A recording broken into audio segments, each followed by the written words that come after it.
The next stitch is the cast on stitch, and it works well as an isolated stitch. You can group them together to make a flower shape. You can use them as leaves.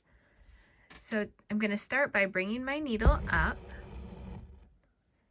and then I'm going to take my needle down. Wherever you bring your needle down, that's about how big your cast on stitch will be. So I'm going to take it down at this point. I'm not taking it all the way through, and I'm going to bring my needle back up right where I came out the first time. So my needle and thread have not gone all the way through the fabric, and it's just going to rest on top here. Now, everything else is going to be worked with the thread above the fabric. So I'm going to take my thread on my finger, and I'm just going to start looping. And I'm going to take each loop,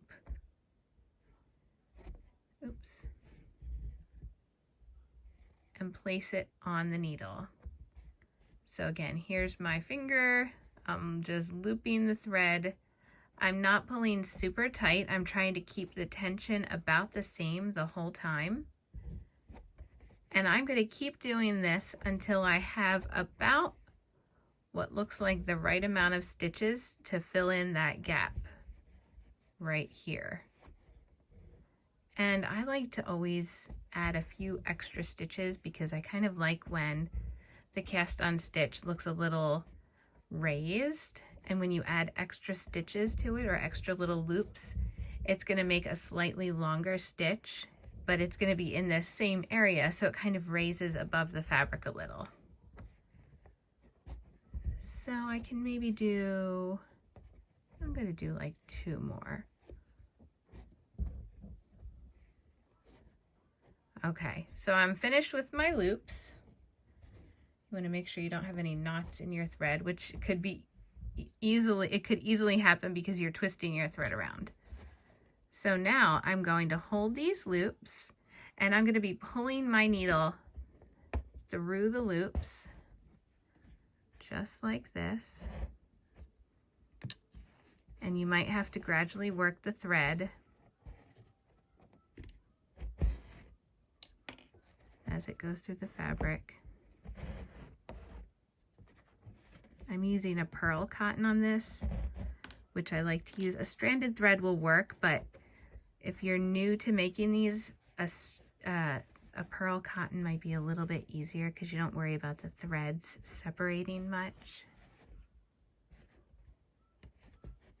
And so you can see I'm just working my stitches down, and then when they're all through, I'm going to take my needle back down,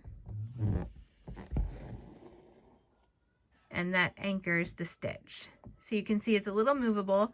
It's not attached to the fabric in the middle, it's only attached to the ends. So I'll do one more. We're going to bring the needle up,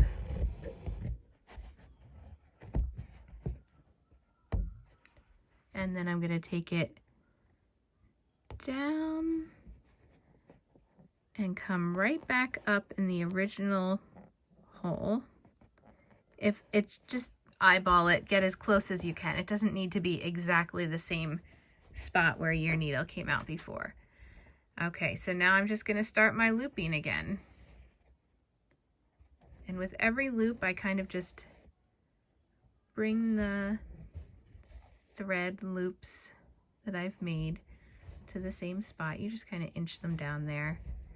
Keep your same tension if you can. You'll see what I mean when you actually start working that stitch. You can feel the tension in the thread. I always use a milliner's needle for this. If you wanted to make longer ones, a doll maker's needle would be great because it's just a slightly longer needle, which you can use for some bigger stitches. Okay, so I'm getting towards the end of my thread, but I'm also right about where I want my stitches to be. So that's going to be my final one. Now I'm going to gently pull the needle through all of the stitches. This is the tricky part sometimes. Just need to keep working it. If you make your stitches too tight, that's where you might have trouble pulling your needle and thread through. But you can see I finally did it. I'm just gonna arrange these stitches so that they're all the right way. Sometimes if you want a fun, funky look, you can have them randomly curled. Okay, and then I'm going to take my needle and thread down and just finish arranging that. And there is the cast on stitch.